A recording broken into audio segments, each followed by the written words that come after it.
So we are currently ground convoying 17 vehicles, various vehicles down to Plovdiv in Bulgaria in order to support Operation Saber Guardian. Safety is always our #1 priority in everything we do as an aviation unit. You know, we're pretty skilled at doing air assaults and things like that, flying to places, and we don't often think about the ground aspect of it, so safety definitely has to be brought up a little bit more.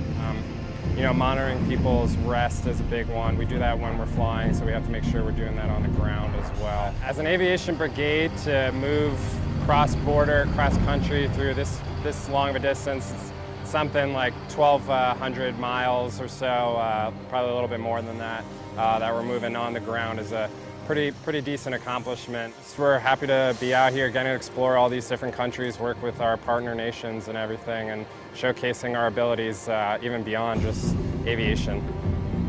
As there's only 4 mechanics in a convoy going 1,200 miles, it's a little intimidating that we could break down in the middle of nowhere, but with all of us here, certain that we'll make it, and it's an experience as it'll teach you how to make up anything on the move and to keep vehicles rolling. My first time doing a convoy of any kind at all, and it's the longest one in an aviation unit as far as we can tell, so that's kind of a little intimidating, but I'm excited about it. But it's definitely more about learning what's beyond the helicopters in aviation, because that, you know, you can see, you know, people are flying them, but just the everyday, the maintenance, the paperwork, the keeping track of everybody and everything, it's a lot more that goes into it than I'd imagine.